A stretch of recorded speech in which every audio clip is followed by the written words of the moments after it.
Manakala orang yang tak diwakilkan, jangan pergi pandai-pandai pula pergi ambil. Dia tengok, ui, ekor lembu ni best lah. Kan? Sembelih-sembelih je, hilang dah ekor. Mana pergi? Tak tahu. Dia dikira mencuri. Dah lah haiwan tu haiwan korban, dia pergi curi pula.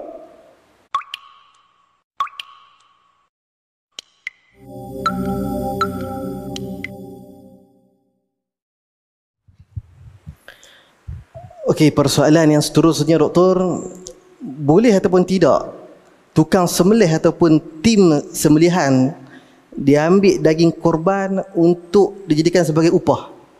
Bahkan ada pernah kita dengar cerita sebelum-sebelum ni, ada certain tempat bila mana diamanahkan untuk buat korban, untuk handlekan lembu, untuk korbankan lembu tersebut, bila dibagi kepada orang-orang yang pemilik tuan mempunyai daging ni, tiba-tiba benda ataupun daging yang hilang tersebut, contoh harimau menangis, kan, dapat pun kiranya menangis lah, sebab tak dapat harimau menangis. Ada certain part yang hilang, dan benda ni kalau kita tengok dalam masyarakat sendiri, dia kurang perhatian ataupun kurang kesedaran. Bahkan ambil bahagian yang bukan bahagiannya, tak dibenarkan semua sekali. Dan mungkin Doktor boleh terangkan sebuah sedikit tentang persoalan yang ditimbulkan. Okey. Tadi saya dah sebut dah hadis Ali bin Abi Talib, yang mana Ali mengatakan Nabi SAW tak benarkan untuk kita jadikan haiwan korban ini, sebahagian daripadanya, sebagai upah kepada tukang jazar. Jazar ni kira tukang sembelih dan lapah lah, kan, yang tolong uruskan tu. Wa nahnu nu'tihi min indina, kata Ali, kami berikan duit upah daripada poket kami sendiri kepada tukang lapah tu, kepada tukang sembelih tu. Jadi nak tunjukkan kat sini, benda tu tak boleh dijadikan sebagai bayaran, tak boleh. Daging tak boleh dijadikan sebagai bayaran. Jadi kalau tak boleh, maka pelapah tu kalau nak ambil upah, dia kena ambil upah lain. Ambil duit lah.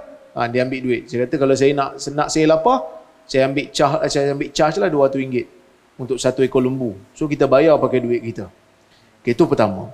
Yang kedua, bagi orang yang menguruskan korban ni, dia menguruskan penyembelihan orang.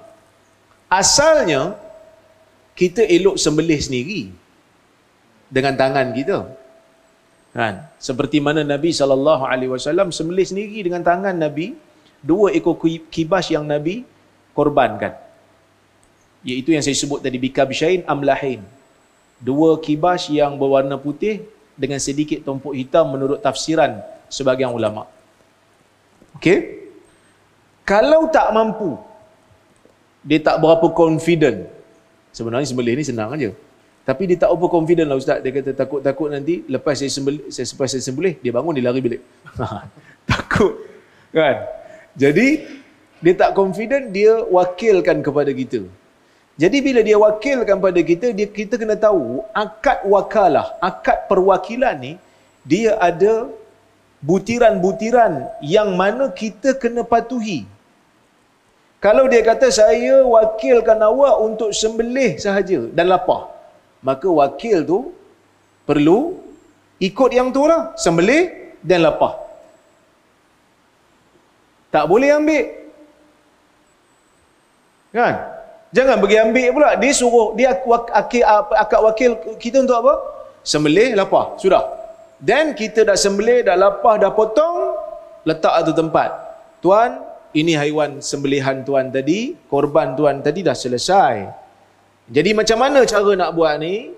Nak bahagikan macam mana? Dia kata, masuk dalam plastik semua, saya nak bawa balik. Saya nak bahagi sendiri. Dan kita kena bagi. Kalau daripada awal kita tak minta upah, maka tak boleh kata apa dia nak ambil. Tapi kalau dia kata, kita kata kat dia, saya nak suruh saya sembelih, nak suruh saya lapah, boleh. Saya ambil RM200. Dia bagi kat kita RM200. Lepas tu dia ambil daging tu, dia boleh bawa balik. Tapi kalau daripada awal, masa akad wakil tu, katalah AJK Masjid letakkan butiran yang jelas, setiap daripada daging korban ini yang apa? Yang telah disembelih, masjid wakil adalah wakil kepada orang yang masuk dan masjid berhak untuk bahagikan dengan memberi sedikit ataupun sepertiga kepada orang yang memiliki korban itu. Yang tu boleh yang tu masjid boleh bahagikan. AJK masjid lah, AJK orang kata apa, program boleh bahagi. Sebab itu dalam bab akad perwakilan ni kena jelas. Kalau akad tu tak didetailkan pembahagian, kita tak boleh ambil. Kan? Dan itu hanya terhad kepada pihak yang diwakilkan. Manakala orang yang tak diwakilkan, jangan pergi pandai-pandai pula pergi ambil. Dia tengok, ui, ekor lembu ni best lah. Kan? Sembelih-sembelih je hilang dah ekor. Mana pergi? Tak tahu. Dia dikira mencuri. Dah lah haiwan tu haiwan korban, dia pergi curi pula. Kan? Tu jangan. Kan? Daging rimau menangis tadi kan? Biarlah rimau yang menangis, biar tuan dia tak menangis lah. Bagilah bahagian tuan dia tu. Itu yang kadang-kadang ada orang dia tak tahu hukum, belum lembu kena sembelih, ekor dah hilang dulu. Lembu pemilik, mana ekor aku? Kan? Jangan. Kerana benda ni, kalau ma'ubina anil hayy fahuwa mayyit. Itu satu kaedah. Apa yang terputus daripada haiwan yang hidup sebelum disembelih, kita potong ekor dia, ekor tu bangkai. Tak boleh makan. Tak apa ustaz, kita baca bismillah jadi halal. No. Tak boleh. Benda tu adalah bangkai yang tidak dibenarkan. Kita berdosa lah.